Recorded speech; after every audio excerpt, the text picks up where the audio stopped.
지금 자유한국당의 모습을 보면 근데 우리 의원님이 생각하신 것과 좀 더 다른 모습인 것 같아요. 지금 무조건적인 반대의 느낌이 좀 강한데 그런 자유한국당의 모습을 보시면서도 그럼 의원님께서는 여러 생각이 좀 드시겠네요. 자유한국당은 입이 백결해도 할 말이 없는 정당입니다. 네. 박근혜 대통령을 탄핵, 파면, 감옥 보내고 그러한 것은 반성하지 않고 무조건 반대를 하는 것은 국민이 요구하는 새로운 대한민국, 개혁의 대한민국을 바라는 이 시대 정신에 반하기 때문에 우리 국민의당이라도 협력할 것은 협력하고 견제할 것은 견제하자 하는 생각을 갖습니다. 네, 자유한국당의 지금 행동은 굉장히 문제가 많다라고 인식을 하시는 거고요. 그렇습니다. 그런데 의원님 보면서 의원님께서 지금 잘할 때 박수 문재인 정부가 이렇게 국민들의 지지율이 높을 때는 박수를 쳐주고 이제 그물을 쳐야 된다는 말씀을 하셨는데 실질적으로 이 호남에서 더불어민주당과 국민의당은 또 굉장히 경쟁하는 시스템 아니겠습니까? 당장에 내년에 또 지방선거도 있고 그런 점에 있어서 무조건 박수만 쳐주기에는 좀 이 국민의당 입장도 좀 부담스럽지 않아라는 생각도 들어요. 이런 곤혹스러움들 협치는 해야 되는데 또 비판도 해야 되는 이런 곤혹스러움들은 어떻게 이해를 하시나요?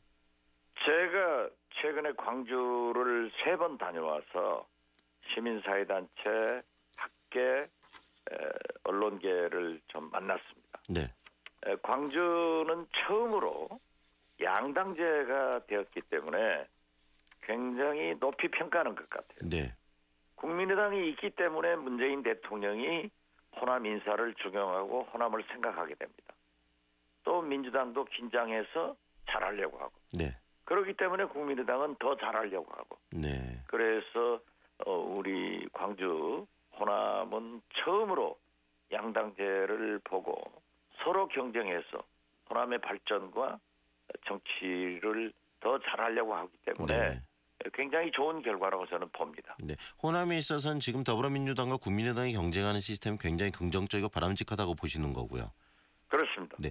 그런데 지금 지지율을 봤을 때 전국적인 지지율보다 호남에서의 이 문재인 정부에 대한 지지율이 더 높고 다시 말해서 반대로 전국적인 그 국민의당 지지율보다 호남에서의 국민의당 지지율이 더 낮거든요. 이런 부분들은 어떻게 보면 국민의당이 지금 호남에서 여당의 역할인데 다수당인데 이런 지금 여론에가 역전돼 버린 현상 그 부분에 대해서는 어떻게 지금 생각을 하시나요? 여론조사는 높으면 좋죠.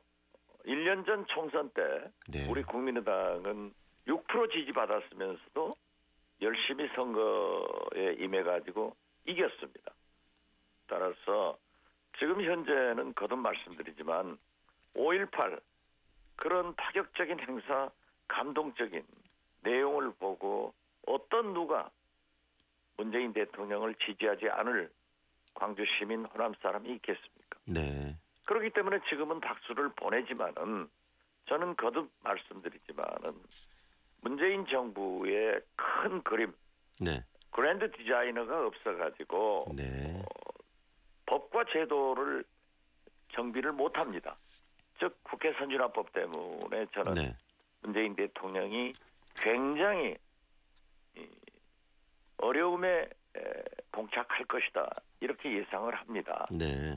그래서 저는 그러한 거 잘할 때는 박수를 치고 즉 지금은 박수를 칠 때지만은 네. 그물을 쳐서 그러한 것이 왔을 때 우리가 야당으로서 네. 또 호남의 이익과 우리 국민 개혁을 위해서 지적할 것은 지적하고 반대할 네. 것은 반대하는 그런 모습을 보인다고 하면은 오히려 국민들도 또 광주 시민들도 네. 국민의당을 높이 평가할 수 있다.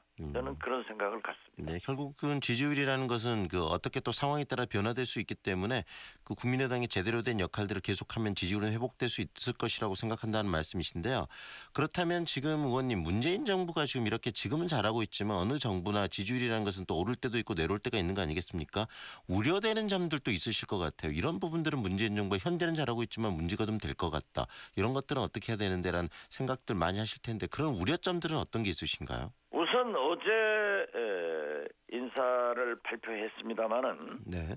오늘 아침 모든 언론들도 그렇게 평가를 했습니다마는 이제 감동도 없고 스토리도 없습니다. 문재인의 사람들, 캠프 사람들, 네. 코드 인사만 하고 있거든요. 네. 그리고 또 그러한 분들이 실질적으로 청와대 검증에서 문제가 있다고 인정을 하고 있습니다. 네. 그렇다고 하면은 문재인 인사에 빨간불이 켜진 거예요. 네. 그리고 앞으로 사드 문제, 비정규직 문제, 네. 최저임금 문제 등 여러 가지가 문제가 되고 있습니다. 네. 당장 추경만 하더라도 공무원을 숫자를 늘려가지고 실업 문제를 해결하려고 하는 것은 국민의 세금이 감당할 수가 없는 겁니다. 따라서 일자리를 늘리는 것은 좋지만은 네. 민간에서 늘릴 수 있도록 유도를 해줘야 되는데 이런 정책적 문제들이 나올 때 과연 야당에서 지금처럼 박수만 치지 않을 겁니다. 네. 그래서 저는 거듭 말씀드리지만 문재인 대통령은 120석 국회의원을 가진 아주 취약한 정권입니다. 네. 그래서 국회 선진화법 등 이러한 것을 법과 제도적으로 정비를 하지 않으면 안 된다 이거죠. 네. 예를 들면은 방송 개혁을 위해서는 근본적으로 법안 제도적으로 바꿔야 되는데 네. 이번 인사에서 방통위원 전 네. 정권에서 임명한 사람을 미래창조부 차관으로 빼서 네. 인위적으로 이 정부가 다수를 지배하려고 만드는 그런 꼼수 정치를 하면은 네. 다른 대통령은 좋지만은 문재인 대통령은 그렇게 해서는 안 된다. 네. 그렇기 때문에 저는 국회에서 먼저 법과 제도적 개혁을 이룩할 수 있도록 네. 문재인 대통령이 큰 그림을 그렸어야 되고 네. 이번 국회만 보더라도 예결위원장을 네. 먼저 자기들이 선출을 하고 보니까 운영위원장 문제가 그런 되지 않습니까? 문제점들이 굉장히 많다는 이야기인데 방금 그렇습니다. 저기 의원께서 말씀하신 짧게 한 말씀만 듣고 싶은 게 큰 그림이라는 게 그렇다면은 저기 국회에 지금 현재 120석 가지고는 부족한 거 아니겠습니까? 국민의당과 적극적인 협치에 나서야 된다. 뭐 그렇게 이해를 해도 되나요? 국민의당과 적극적인 협치를 나서야 되고 대통령께서 처음 후보 때 말씀하신 연정도 네. 검토를 했어야 됩니다. 만약 우리 국민의당에서도 안철수 대표가 대통령이 당선됐으면은 네. 우리도 연정을 했어야 됩니다. 네. 그리고 협치를 연정을 하지 않는다고 하면은 협치를 네. 강화했어야 되는데 지금은 그러고 있지 못하다. 지금 국민 더불어민주당 연정도 혼자 협조도 하지 네. 않고 내가 잘하니까 나를 따르라 네. 하는 것은 있을 수 없다.